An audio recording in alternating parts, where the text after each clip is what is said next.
Assalamualaikum warahmatullahi wabarakatuh. Bertemu lagi di channel Sri. Kali ini pembahasan kita tentang sistem sensorik. Di sini manusia memiliki 5 panca indera. Yang pertama indera penglihatan yaitu mata, kedua indera penciuman yaitu hidung, selanjutnya indera peraba yaitu kulit, indera pengecap yaitu lidah, dan yang terakhir indera pendengaran yaitu telinga. Kelima indera ini memiliki fungsinya masing-masing sebagai reseptor atau penerima rangsangan dan bertugas menyalurkan informasi yang didapat ke bagian otak yang bertugas mengolah informasi melalui stimulus. Pertama kita masuk ke indera penglihatan yaitu mata. Di sini dibagi menjadi 2 bagian, yaitu mata bagian luar dan mata bagian dalam.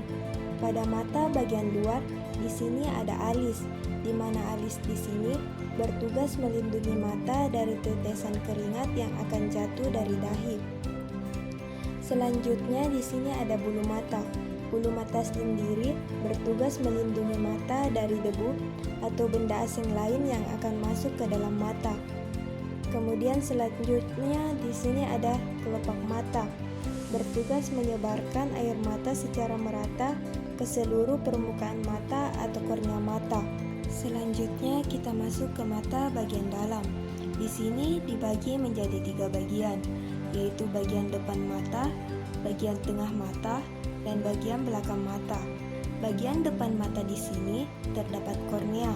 Kornea ini bertugas membiaskan dan memfokuskan cahaya yang masuk ke dalam mata. Cahaya yang masuk tersebut kemudian dibiaskan oleh kornea menuju lensa mata. Kemudian diteruskan ke retina. Selanjutnya di sini ada pupil. Pupil ini merupakan bagian bulat di mata yang mengontrol jumlah cahaya yang masuk ke dalam mata. Selanjutnya di sini ada sklera. Sklera ini merupakan bagian dinding putih mata yang bertugas melindungi struktur mata dan membantu mempertahankan bentuk mata. Di sini juga ada konjungtiva. Konjungtiva ini merupakan membran tipis yang bertugas melindungi bagian depan mata dan bagian dalam kelopak mata kita. Selanjutnya kita masuk ke bagian tengah mata. Di sini ada lensa mata. Lensa mata ini bertugas memfokuskan pantulan cahaya dari objek agar dapat secara tepat ditangkap oleh sensor atau film pada kamera. Kemudian di sini ada vitreous. Vitreous ini strukturnya seperti jeli. Vitreous ini berfungsi mempertahankan bentuk mata dan menahan retina agar tetap pada tempatnya. Di dalam retina mata terdapat 2 reseptor warna yang terkenal. Yang pertama ada sel kerucut, di mana sel kerucut ini menerima sinar dari retina dan bertanggung jawab pada penglihatan warna. Sel kerucut ini akan bekerja dengan baik dikala kondisi yang cukup terang. Sebagai lawannya ada sel batang. Sel batang ini berfungsi dengan baik di kondisi cahaya yang redup. Kemudian kita masuk ke indera pengecap yaitu lidah. Di sini terbagi atas beberapa bagian. Yang pertama di sini ada permukaan superior. Permukaan superior sendiri merupakan bagian atas pada lidah yang berbentuk seperti huruf V. Fungsi. Kemudian yang kedua di sini ada tubuh lidah. Pada tubuh lidah terdapat permukaan kasar yang disebut dengan papilla liquae, yang berfungsi membantu mengidentifikasi rasa pahit, manis, asin, dan asam pada makanan. Papila pada tubuh lidah dibagi menjadi 3 bagian. Yang pertama di sini ada papila filiform. Papila ini berbentuk seperti benang halus dan berada di dorsum liquae. Selanjutnya yang kedua di sini ada papila circumvallata. Papila ini berbentuk bulat, tersusun seperti huruf V di belakang lidah. Kemudian yang ketiga di sini ada papila fungiform, berbentuk seperti jamur berada di depan lidah. Selanjutnya yang ketiga di sini ada akar lidah. Letak akar lidah di antara tulang hyoid dan bagian rahang bawah lidah. berfungsi sebagai penggerak lidah. Kemudian yang keempat ada tonsil atau amandel. Tonsil atau amandel adalah tonjolan di sebelah kanan dan kiri rongga mulut, bertugas mencegah masuknya bakteri, virus, serta benda asing yang masuk ke dalam mulut, dan juga sebagai penghasil sel darah putih dan antibodi yang merupakan senjata tubuh untuk memerangi infeksi.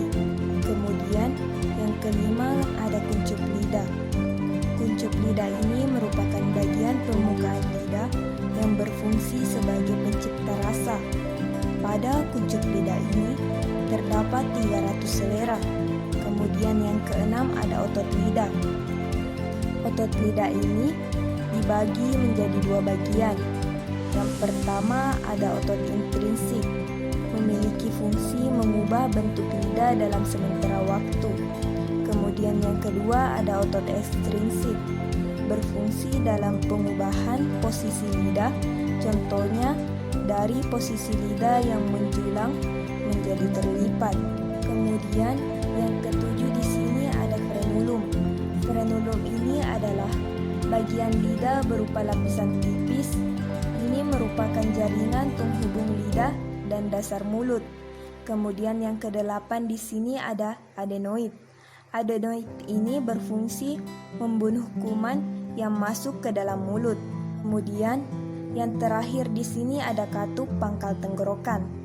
Katup ini bertugas menutup batang tenggorokan ketika proses menelan agar cairan dan minuman tidak masuk ke dalam sistem pernapasan. Selanjutnya, kita masuk ke indera penciuman yaitu hidung. Di sini terbagi atas beberapa bagian. Yang pertama ada tulang hidung. Tulang hidung ini berfungsi untuk mengikat tulang rawan yang membentuk kontur hidung manusia. Selanjutnya yang kedua ada serabut saraf pembau. Serabut ini berfungsi sebagai penerima rangsangan atau bau. Kemudian yang ketiga di sini ada saraf pembau ke otak. Saraf ini bertugas menghantarkan rangsangan tersebut ke otak. Selanjutnya, yang keempat di sini ada selaput lendir. Selaput ini berfungsi menghasilkan mukus. Jadi, hidung dapat terlindungi dari bakteri dan beberapa jenis kotoran di dalam hidung. Selanjutnya, yang kelima atau yang terakhir di sini ada silia atau rambut hidung. Bertugas menangkap partikel berbahaya dan mendorong ke tenggorokan untuk menimbulkan reaksi batuk. Selanjutnya, kita beralih ke indera pendengaran yaitu telinga. Di sini terbagi atas 3 bagian. Yang pertama di sini ada telinga bagian luar. Selanjutnya di sini ada telinga bagian tengah. Dan yang terakhir ada telinga bagian dalam. Di telinga bagian luar di sini ada daun telinga. Daun telinga ini bertugas untuk menampung gelombang bunyi atau suara yang datang dari luar untuk masuk ke dalam telinga. Dan juga memiliki fungsi lain yaitu mencegah air masuk ke dalam telinga. Kemudian di telinga bagian tengah, di sini yang pertama ada gendan telinga. Gendan telinga ini merupakan batas telinga bagian tengah dan dalam. Di sini fungsinya menerima getaran suara dari luar. Kemudian yang kedua di sini ada tuba eustasius. Tuba ini merupakan saluran yang menghubungkan telinga bagian tengah dengan rongga mulut. Memiliki tugas untuk menyamakan udara antara telinga bagian dalam dan udara luar. Kemudian yang ketiga di sini ada tulang kecil.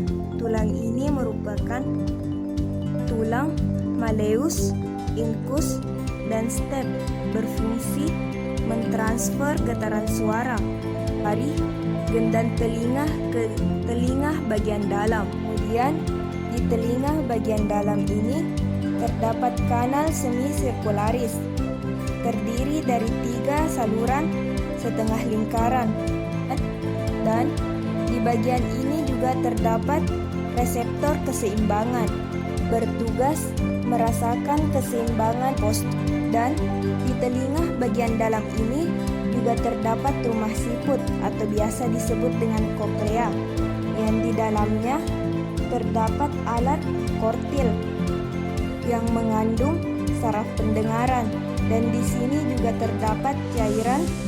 Rumah siput ini bertugas untuk mengubah gelombang suara menjadi impuls listrik dan meneruskannya melalui saraf pendengaran ke otak, sehingga otak dapat memproses informasinya.